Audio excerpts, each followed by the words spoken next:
안녕하세요. 반갑습니다. 여러분 시편 4색 세 번째 시간 시편에 나타난 저주관에 대해서 오늘은 함께 살펴보도록 하겠습니다.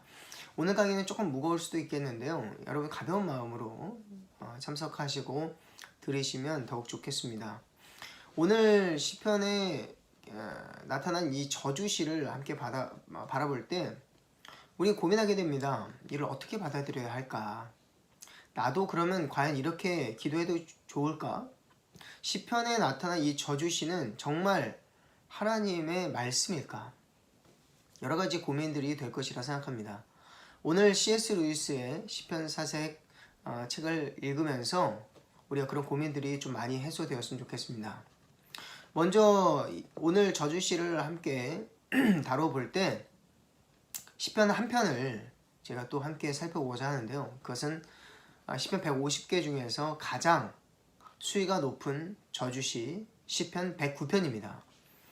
시편 109편을 보면요, 매우 충격적일 만큼 자세한 묘사들이 되어 있어요. 과연 이래도 되나?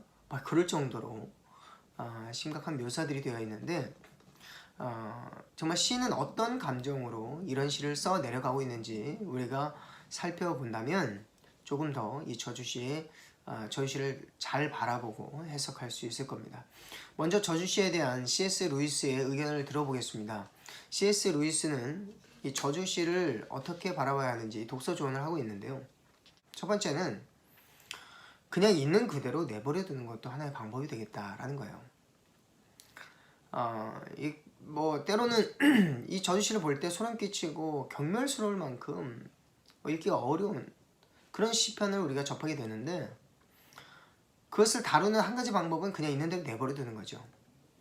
근데 안타깝게도 그것은 최선의 방법이 될 수는 없습니다. 왜냐하면 아름답고 은혜로운 구절들이 그 안에 섞여 있고 우리가 저주시를 완전히 무시해버릴 수는 없기 때문이죠. 성경 중간중간에 들어있는 이 시들은 성경 전체의 맥락 속에 있기 때문입니다. 또 두 번째 방법이 있는데요. 두 가지 유혹에서 우리가 벗어나야 되는데, 첫 번째는 쉽게 대충 해석해버리려는 유혹입니다. 그런 유혹에서 벗어나야 한다라고 경고하고 있어요. 두 번째는요, 성경이 있다는 이유만으로 그들의 복수심이 선한 것이고 경건한 것이라고 생각해서는 안 된다라는 거예요. 우리는 이 두 가지 사실 모두를 정확하게 직면해야 합니다. 그 이유는 먼저 우리가 처음 시편을 대할 때 하나님의 말씀인 성경으로 바라보기 전에 시라고 하는 장르에서 우리가 바라본다면 이 해석의 오류에서 보다 쉽게 빠져나올 수가 있겠습니다. 그래서 이 두 가지 오류에서, 이 편견에서 우리는 벗어나야 한다라는 것을 생각해 보시기 바랍니다. 시편 3강을 이제 보겠는데요. C.S. 루이스가 보는 견해입니다. 이 저주시의 특징이 있어요. 먼저 저주시는 세 가지 특징이 있는데, 첫 번째는 인간의 자연스러운 감정을 표현하고 있다라는 것입니다. 여러분, 저주시는 인간의 자연스러운 감정을 표현한다라고 합니다. 이런 감정은 그 자체로 종교적인 것이 아닐 수도 있다라는 생각을 가져보는 것입니다. 복수심, 적개심, 누군가를 미워하는 마음, 이런 것들이죠. 이 말은 단순히 시편의 그 시인이 한 명의 인간으로서 느낀 감정일 뿐이라는 거예요. 먼저는 시편에서는 개인이 느끼는 그 분노란 감정이 아무런 꾸밈 없이, 수치심 없이 원색적이고 자연스럽게 표현되었음을 우리가 보게 되는데요. 이는 고대 히브리 사람들이 예절이나 절제심이 부족했기 때문이라고 여겨지지는 않습니다. 어떤 부분에 있어서는 이 고대 문화가 현대 문화나 이 서구 문화보다 더 정중한 예절과 관습을 가지고 있었기 때문이죠. 사회적 체면이나 혹은 누군가의 비난을 무서워서 그 자기가 갖고 있는 그 중호심을 위장할 필요가 없었습니다. 그래서 저주시 안에 그들의 분노가 야성적이고 자연스럽게 표현되었음을 우리는 보게 되는 것이죠. 이런 시들은 우리 속에서도 이와 동일한 감정이 있다는 것을 깨닫게 해주는 역할도 하고 있습니다. 이 부분이 저주시를 우리가 유익하게 사용하는 출발점이 될 것이라 생각합니다. 현대를 살아가는 우리에게 우리는 우리 자신과 다른 사람들에게 갖고 있는 미움, 분노, 적개심, 복수심 등 이런 나쁜 감정을 속이는데 옛날 사람들보다 훨씬 교묘하다라고 볼 수 있는 것이죠. 예를 들어서 글쎄 그는 나한테 대해서 그 점에 미안하게 생각할 거야, 뭐 이렇게 말한다고 생각해 봅시다. 그렇게 말하면서 우리는 단순한 예언을 하는 것처럼 말하지만 사실은 우리 마음속에는 그런 예측의 말투가 나에게 알 수 없는 만족감을 주고 있다는 것을 부인하지 못합니다. 인간이란 그럼 어떤 존재인가요? 감히 상상할 수 없을 만큼 잔인하고 지나치게 자기 연민에 치우쳐 있는 존재라는 것입니다. 그래서 우리는 그런 부분에 있어서 교묘하게 우리의 감정을 속이는데요. 근데 시편에 나타난 인간상은 그렇지 않다라는 거예요. 누군가의 비난도 두렵지 않습니다. 누가 어떻게 생각하는 상관없습니다. 내가 단지 느끼고 있는 인간적인 감정을 자연스럽게 표현하고자 했다는 것이죠. C.S. 루이스는 바로 이 부분이 저주시를 올바로 이해하는 첫걸음이라고 강조하고 있습니다. 키워드는 무엇이냐면 인간 내면에 있는 감정의 자연스러움이라는 것이죠. 불순물이 섞여 있지 않고 위장하지도 않습니다. 그 모습 그대로 표현하는 것이죠. 그래서 만약에 시인이 사회적 관습이나 그 예절을 지키기 위해서 자기를 기만하면서까지 이 원색적인 감정을 억누르거나 또 부자연스럽게 이 저주시가 쓰여졌다면 현대 우리에게 독자들이 이를 받아들이는데 굉장히 애를 먹었을 것입니다. 그러므로 우리는 저주시를 바라볼 때 시인들로 하여금 그런 시를 쓰게 한 사람들도 생각해 보아야 합니다. 이와 같은 적개심이나 증오심, 그런 것들은 잔인함과 불의에 대한 자연스러운 반응이라는 것이죠. 두 번째는요, 어떤 거냐면 저주시의 특징 두 번째는 의로운 분노가 반드시 내포되어 있다라는 것입니다. 우리는 의로운 분노가 있다라고 믿죠. 이나 하나의 예를 들어서 의로운 분노라는 감정이 없는 사람에 대해서 생각해 보십시오. 의분의 감정을 느끼지 못하거나 또 느낀다고 해도 적절히 표현하지 못한 사람들을 여러분 생각해 보시기 바랍니다. 예를 들어서 이런 내용은 C.S. 루이스가 제2차 대전 초기에 젊은 군인들이 가득 찬 밤열차를 타고 갈 때 처음 떠올랐다고 합니다. 군인들은 그들의 대화 속에 나치 정권의 잔혹성을 다룬 그 신문을 이야기를 하는데요. 동일하게 전적으로 그 신문의 내용을 믿지 않았다고 합니다. 그들이 뭐라고 하냐면 이 내용들은 새빨간 거짓말이며 누군가 군인들을 선동하기 위해서 지어낸 것이다, 이렇게 확신하면서 이야기를 나눈 거예요. 더 충격적인 것은 그들이 단지 이 문제에 대해서 특별한 관심조차 없었기 때문에 나치 정권에 대한 맹신을 가졌을 뿐만 아니라 아무런 분노를 나타낼 수 없었다라는 것입니다. 바로 이런 관점에서 볼 때 시인들 중에 가장 과격한 사람이나 혹은 그것은 공평하지 않아요 하고 이 부르짖는 아이라도 이런 젊은이들보다는 훨씬 더 희망적으로 보인다라는 것이죠. 요즘 같은 시대에도 이 지독한 무관심을 일관하는 사람보다 지나치게 불의에 항거하는 사람이 더 희망적이지 않습니까? 선과 악을 고민하지 않는 사람처럼 무지하고 악한 사람은 없습니다. 그러나 이 부분도 치우쳐 있을 때 마치 자기가 의분을 일으키는 것이 항상 옳다라고 생각하고 어디서든지 분위기를 망치는 사람들이 있죠. 그런 것은 이런 시인들의 관점에 비유할 수는 없을 거라고 생각합니다. 어찌되었든 의분을 가지고 있었다. 저주시의 두 번째 특징은 의로운 분노가 반드시 내포되어 있다라는 것입니다. 이는 의로운 분노를 여러 가지로 우리가 떠올려 볼 수 있겠죠. 근데 이런 것은 아무리 경악스럽다 하더라도 좋은 증상이라고 합니다. C.S. 루이스는 그렇게 표현하고 있는데요.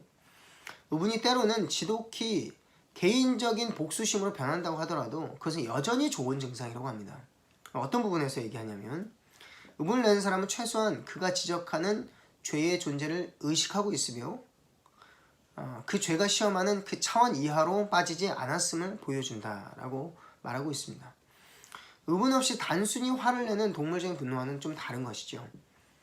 어떤 의미에서 볼 때 선과 악에 대한 이 뚜렷한 기준을 가진 사람일수록 적개심을 더 크게 드러내는 경향이 있습니다. 앞서 말씀드린 것처럼 이런 부분이 긍정적인 역할을 할 때도 있어요. 그런데 때로는 부정적인 역할을 할 때도 있어요. 그래서 이 적개심을 내가 올바로 분별하고 사용하는 것이 매우 중요합니다. 의로운 분노, 내가 생각하는 의로운 분노지 정말 하나님 생각하는 그 의로운 분노인지 아닌지, 하나님의 입장에서, 하나님의 관점에서 그것이 의분으로 나에게 역사하는 것인지 그것을 잘 분별해야 하는 것이죠. 그래서 우리가 하나의 예를 볼 수 있는데요. 신약성경에 보면 남을 비난하고 정죄하는 것을 좀 오버스럽게 했던 사람들이 있어요. 누구죠? 바리새인과 같은 사람들이죠. 그런 사람들 예를 들 수 있습니다. 그 사람들은요, 옳고 그르면 굉장히 분명한 사람들입니다. 그리고 율법에 있어서 박식한 사람이죠. 그래서 사람들을 정죄할 때 이 율법으로 정죄합니다. 그런 차원에서 이 사람들은 스스로 자기 자신을 굉장히 엄격한 잣대로 다루려고 했습니다. 물론 예수님께서는 그들을 너희 자신의 눈에 들보를 보아라 라고 말씀하셨지만, 그럼에도 불구하고 이 바리새인들은 일반 유대인 서민들에게 존경받을 만큼 도덕적으로 상대적으로 굉장히 의로운 부류에 속했습니다. 그러나 그들을 예수님이 독세의 자식이라고 부를 만큼 정죄했던 것은 그들이 자기 의에 대한 부분이 지나쳤기 때문입니다.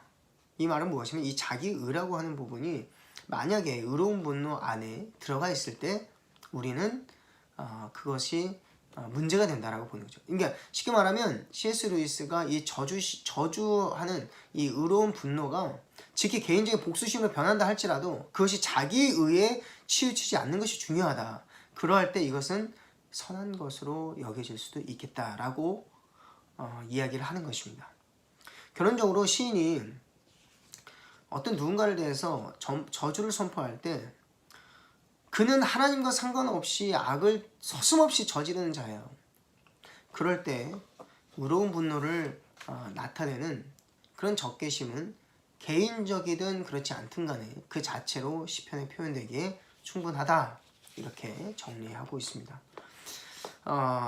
그래서 자기의가 아닌 하나님의 공의로 우리는 기도해야 합니다. 복수심이 될 수도 있어요. 적개심이 될 수도 있어요. 그것이 의로운 분노가 때로는 자기 연민에 치우칠 수도 있어요. 하지만 그것이 자기 의에 편중되지 않았다라고 하면 그것은 의로운 기도가 될 수 있다라는 것이죠. 근데 만약에 자기 의가 하나님의 공의로 기도하는 것이 아니라 자기 의로 이렇게 누군가를 비난하고 정죄하며 저주하는 기도를 할 때, 그것이 또는 축복이 될 때라도 자기 의로 드리는 기도는 해로울 수밖에 없다라는 것을 강조하고 있습니다. 세 번째로는요, 저주시의 특징 세 번째는 이 저자가 하나님과 친밀한 관계에 있었다라는 거예요. 이 부분인데요. 저주시를 그렇게 어떻게 그런 심한 저주를 퍼부으면서도 일면 그들이 하나님과 가까이 있었는지 우리는 굉장히 의아해 할 수 있겠습니다. 왜냐하면 하나님의 성품은 누군가를 저주하기를 좋아하지 않거든요. 물론 이 시인들도 누군가를 저주하기를 좋아해서 저주하는 것은 아닙니다. 그렇죠? 그런데 이 C.S. 루이스는 뭐라고 말하냐면 시편의 시인들이 누군가를 저주할 때 하나님은 이를 전부 용인하시는 것은 아니다 라고 매듭을 짓습니다. 이는 시인들이 인간적인 감정으로 저주를 한다 할지라도 하나님께서 시인과 똑같은 관점에서 대상을 바라보지 않기 때문이라는 거예요. 하나님은 죄를 미워하시고 죄인의 죽음과 저주를 원하지 않으신다라는 것이죠. 죄는 미워하되 사람은 미워하지 말라, 이런 말이 있잖아요. 이와 마찬가지로 하나님의 그 공의로운 성품, 자비로운 성품, 그것은 우리가 갖고 있는 그 어떤 감정이나 성품보다 완전하시기 때문에 이 시인들의 그 적개심을 하나님이 전부 용인하지 않으실 것이다, 이렇게 말하는 것입니다. 하지만 그들의 죄에 대한 이 강도 높은 적개심을 하나님도 갖고 계시다라는 것은 의심할 여지는 없습니다.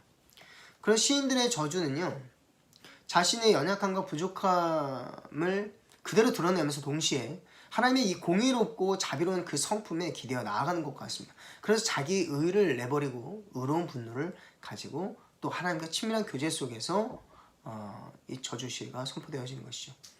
그러나 오늘 시편 109편도 여러분 밑에를 쭉 자세히 보시면 시인이 저주하는 대상은 저주하기를 좋아하고 누군가를 미워하고 경멸하고 짓밟고 그들을 잔인하게 무참히 짓밟아 버리는 것을 좋아하지만 시인은 그렇게 하지는 않는다는 것입니다.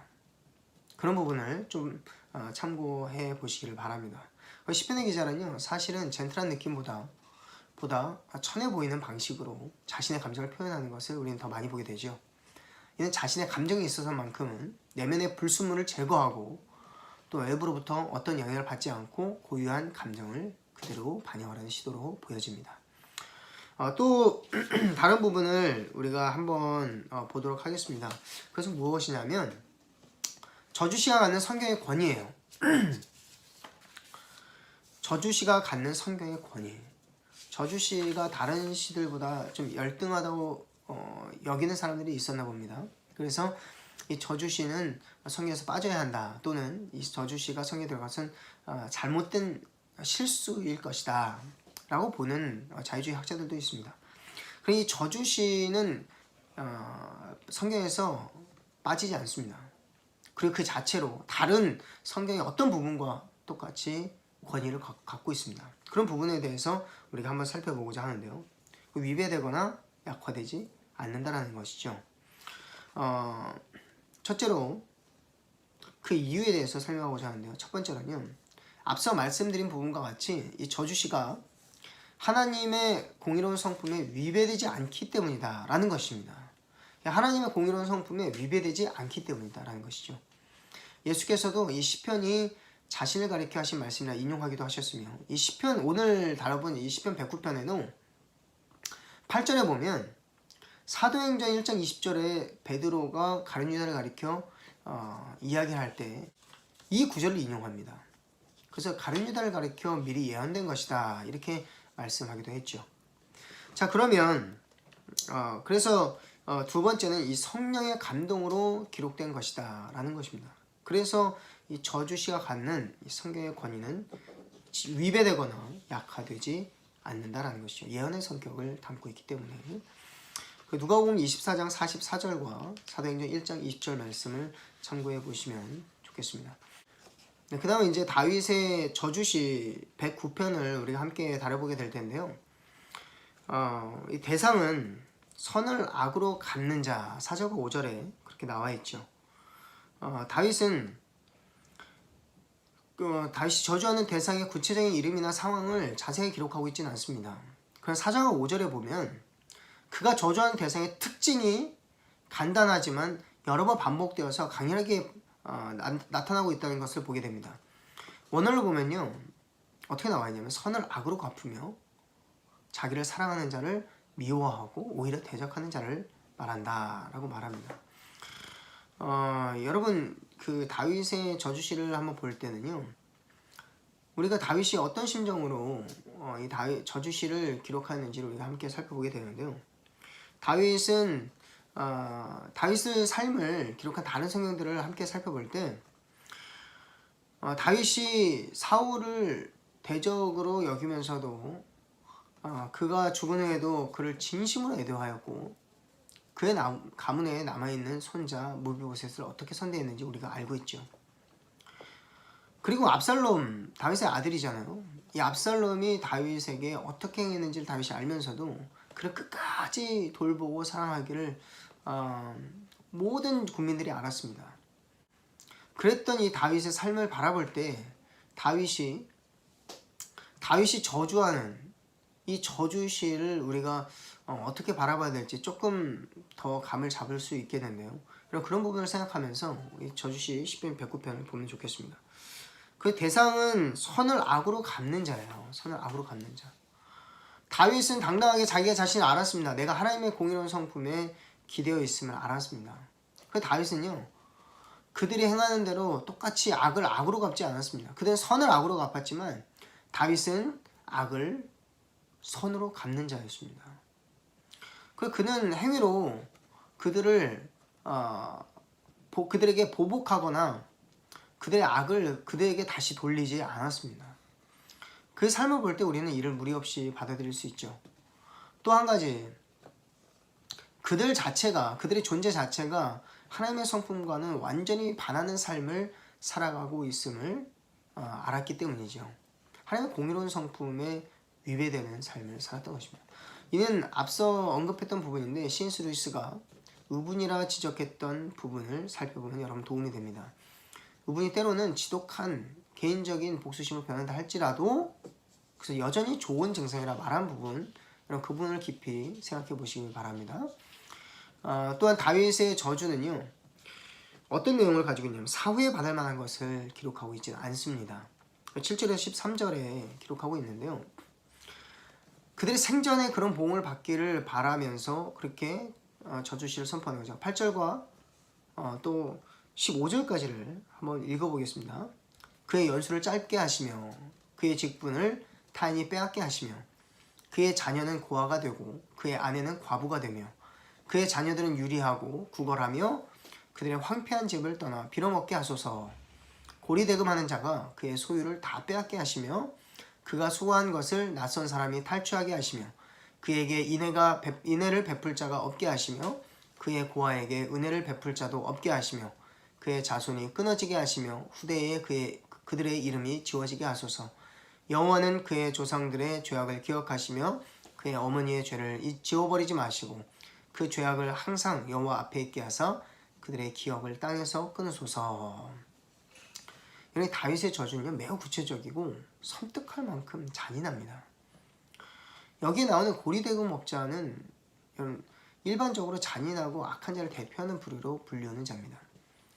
당시 고리대금업자는요, 도저히 갚을 수 없을 만큼 임의대로 금리를 올려서 채무자의 마지막 남은 재산까지도 몰수해버리는 잔인한 자들이었습니다. 요즘도 그런 사람들이 얼마나 많습니까? 밑바닥까지 내려앉은 그 처자식에게 약간의 자비도 베풀 자가 없게 해달라고 간청하는 것이죠. 그래서 고리대금업자가 나오는 거예요. 이 역시도 하나님의 공의의 성품에 근거한다라고 또 보는데요, 16절의 말씀을 함께 보겠습니다. 그가 인자를 베풀 일을 생각하지 아니하고 가난하고 궁핍한 자와 마음이 상한 자를 핍박하여 죽이려 하였기 때문이니이다. 그렇습니다. 여러분, 이 부분은 이들이 그들에게 똑같이 자비를 베풀지 아니하고 공의를 베풀지 아니하고 악행을 행했기 때문에 그들도 그들이 행한 모든 보응을 그대로 받게 하여 주옵소서. 이런 저주십니다. 쉽게 말하면 이제 구약 성경에 모세오경에 눈에는 눈으로 이에는 이로 갚으라라고 했던 그 율법을 상기시켜 주는 대목이죠. 근데 이 부분을 신약 성경에 와서는요, 다르게 예수님께서 말씀하고 있는데요, 예수님께 가르치신 이 기도문의 도리나 원리가 또 적용됩니다. 우리가 우리에게 죄 지은 자를 사하여 준 것 같이 우리의 죄를 사하여 주옵소서, 이렇게 기도하라 말씀하시죠. 28절을 우리가 한번 보도록 하겠는데요, 그들은 내게 저주하여도 주는 내게 복을 주소서, 이렇게 말하고 있습니다. 여러분, 이 다윗은 자신에게만큼은 그들의 저주가 임하지 않게 해달라고 이렇게 기도를 하는데요, 여러분, 이런 부분이 의문이 들 수도 있겠다라는 생각을 해봅니다. 자기 연민에 치우셔서 편파적으로 구하는 이 기도는 아닐까 하는 의문이 드는 것이죠. 하나님은 나의 하나님도 되시지만 또 누군가의 하나님이 될 수도 있는 것입니다. 여기서 주목할 부분은 이 부분입니다. 하나님께서 자신을 대할 때 자기 의로움을 보시고 선대해달라는 기도를 드리는 것이 아닙니다. 앞서 말씀드린 것처럼 의분을 가지고 기도하지만 자기에 기대어 기도하는 것이 아니라 하나님의 공의의 성품에, 하나님의 자비의 성품에 기대어서 기도하는 것이죠. 물론 자기의 의로움을 구체적으로 직접적으로 드러내지는 않지만 이와 같은 내용이 이 배경에 짙게 깔려 있음은 부인할 수가 없습니다. 그러나 다윗은 전적으로 하나님의 성품에 의지하여 기도하고 있습니다. 이는 다윗이 하나님 앞에 자신을 위해 간구할 때 자신이 의롭기 때문이라 굳이 말하지 않는 데서 발견할 수 있는 것이죠. 자기 의로 인해서 마땅히 자신의 보함을 받을 것이라 여겼다면 분명히 자기 의를 내세웠을 것입니다. 21절을 함께 보겠습니다. 그러나 주 여호와여, 주의 이름으로 말미암아 나를 선대하소서. 주의 인자하심이 서나오니 나를 건지소서. 또한 26절도 보시죠. 여호와 나의 하나님이여 나를 도우시며 주의 인자하심을 따라 나를 구원하소서. 그렇습니다 여러분. 21절과 26절에 나오는 인자하심이라는 단어는 우리가 알고 있는 헤세드라는 단어입니다. 인자, 자비, 하나님의 자비. 그 저주, 상대방을 저주할 때는요, 하나님의 공의에 기대어서 그들 저주하고 자신을 구원해달라고 간청하는 기도에는 나 자신의 의로움을 드러내는 것이 아니라 하나님의 자비, 하나님의 헤세드를 의지하며 드리는 기도가 되겠습니다. 그렇습니다 여러분. 그래서 여러분 이거는 이 헤세드라는 단어는 조건적인 사랑을 내포하지 않는데요, 여러분 출애굽한 백성들이 모세가 시내산에서 내려오지 않자 금송아지를 부어 만든 사건이 있었습니다. 그때 하나님께서 그들을 진멸하려고 하셨지만 모세가 간곡하게 부르짖어 기도했죠. 주님, 그들이 죄를 범하였을지라도 오직 당신의 이름을 위해서 용서하여 주십시오. 그때 하나님께서 그들을 용서하실 때 나타내신 이름이 있습니다. 뭐라고 말씀하시죠? 여호와로라 여호와로라 노하기를 더디하고 인자와 진실이 많은 하나님이라. 여기서 인자라고 하는 단어가 바로 오늘 나오는 이 헤세드라는 단어입니다. 그래서 그들이 의롭기 때문에 하나님께서 그들의 죄를 용서하시고 구원을 베푸시는 것이 아니라는 거예요. 그들은 죄를 범하였을지라도 하나님 당신의 이름을 위해서 그들을 용서하여 주십시오. 하나님 당신의 성품을 생각하셔서 그들을 용서하여 주십시오. 하나님이 인자와 진실이 많은 하나님이시지 않습니까? 그래서 하나님께서 그래서 용서하신 것입니다. 여러분 다윗은 이와 같이 하나님의 헤세드의 성품을 의지해서 자기 의가 아니라 하나님의 헤세드의 성품을 의지해서 자신을 구원해 달라고 기도했습니다. 저 여러분도 그렇게 기도해야 될 줄로 믿습니다. 왜 그렇다면 그들은 다윗이 저주하는 그들은 왜 행위로 인해서 저주와 심판을 받아야 합니까? 그들 입술로는 하나님을 부르지만 행위론적으로는 무신론자임을 드러냈기 때문입니다. 그러니까 말은 내가 기독교인이지만 밖에 나가서는 세상 사람들하고 똑같은 악을 다 행하면서 사는 것입니다. 그런 사람들을 여러분 우리는 신자라고 보지 않죠. 무신론자라고 보죠. 그들은 하나님을 믿는다고 하지만 그들의 중심에는 하나님을 전혀 믿지 않기 때문입니다. 여러분 이 때문에 하나님을 의지하는 자는요, 그의 삶이 하나님의 성품을 닮은 삶을 살아내지 않고는요, 여러분 버틸 수가 없는 것입니다. 다윗은 이 부분을 굉장히 구체적으로 표현하고 있지는 않지만, 직접적으로 표현하고 있지 않지만 이 부분을 그의 시 안에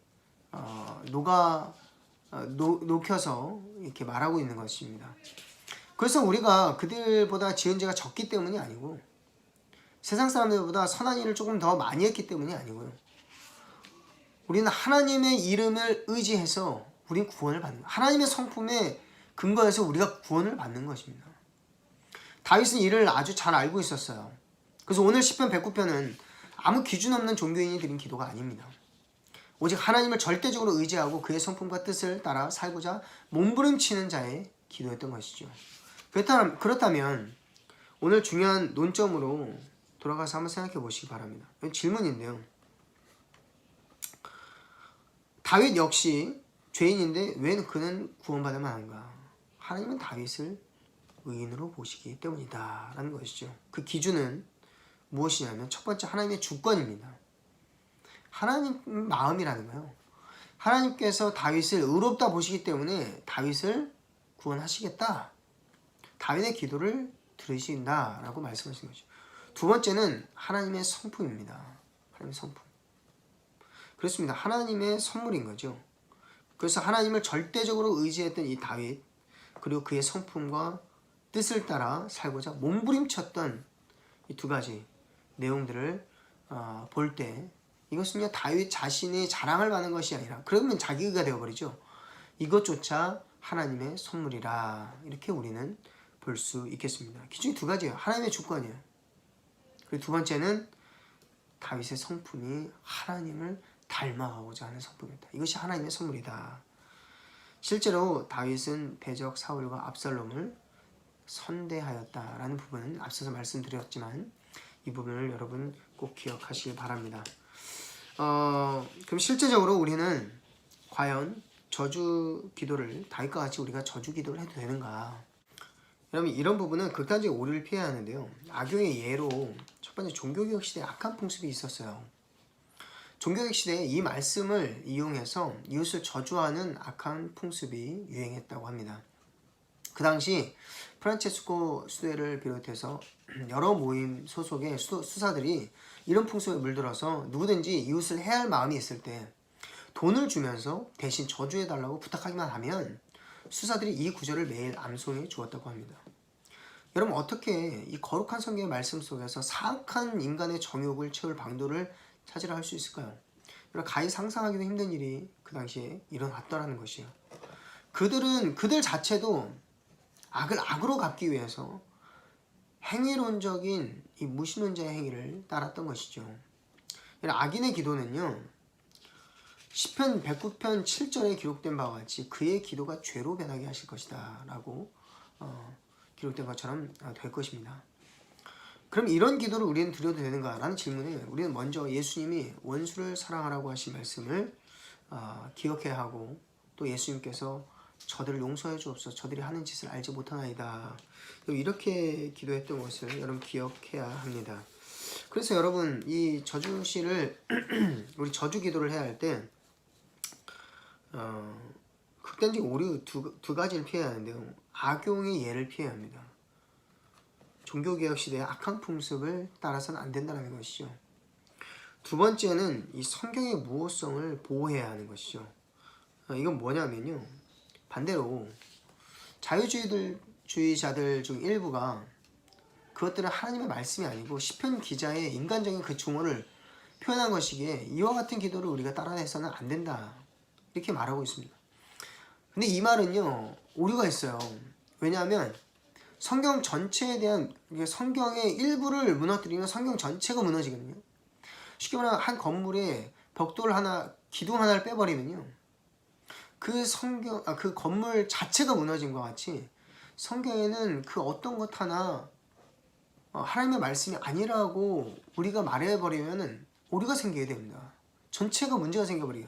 그렇기 때문에 이 무호성, 성경 전체에 대한 무호성을 깨버리는 말이 되기 때문에 문제가 있습니다. 그래서 성경의 무호성을 보호해야 한다. 이 두 가지 극단에 치우친 오류를 일단은 피해야 한다는 것입니다. 그러고 나서 이 저주 기도를 해도 되는가? 그럼 여러분 결론적으로 말씀드리면요, 종합적인 견해로 볼 때 다윗도 이렇게 기도했는데요, 우리도 기도할 수 있게 않겠습니까? 기도할 수 있습니다. 우리도 이와 같은 기도를 드릴 수 있다라고 말씀드릴 수 있습니다. 그런데 되게 중요한 게 있어요. 아무나 이런 기도를 드리는 것이 아닙니다. 그래서 여러분 자신을 살펴야 한다라는 것입니다. 무력으로 우리가 다윗의 삶을 보면서 우리가 같이 이해해야 되는데, 무력으로 악행을 그대로 갚지 말아야 합니다. 그것은 그들의 행위와 똑같은 행위를 하는 것이기 때문에 나도 그 저주를 면치 못해요. 두 번째는 이 하나님께 온전히 맡겨야 합니다. 그것은 무엇이냐면 내가 복수를 하지 않는 것은 하나님께서 내 복수, 내 원한을 갚아주신다는 그 믿음 때문인 거예요. 그래서 하나님께 온전히 맡긴다는 것이죠. 앞서 말씀드린 것처럼 지극히 개인적인 복수는 변할 수 있습니다.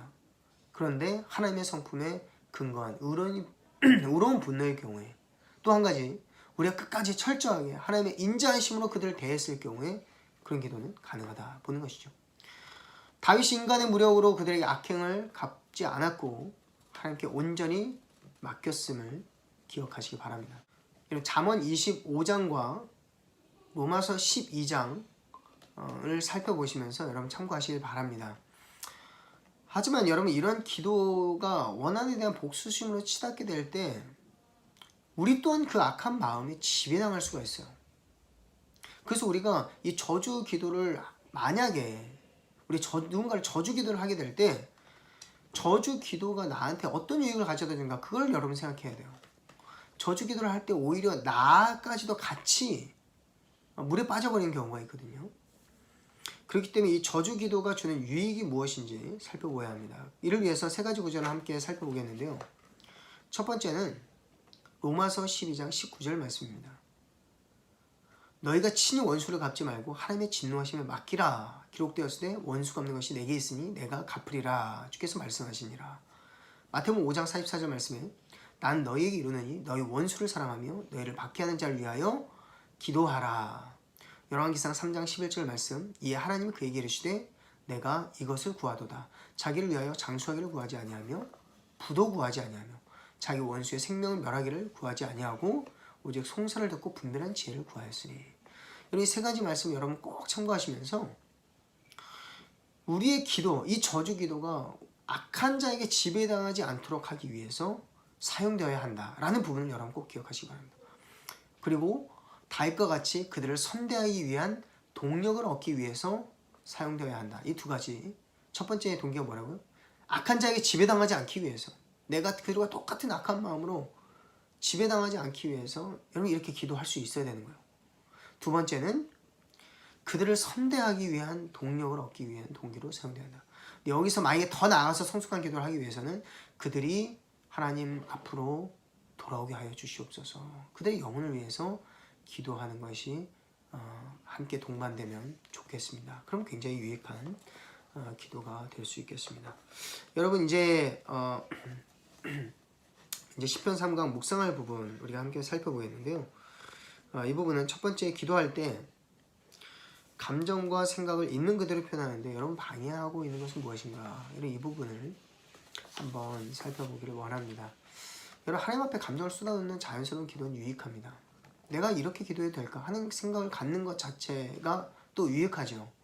하지만 때때로 그런 생각이 꾸밈없는 기도를 방해한다면 오히려 해로울 수가 있습니다.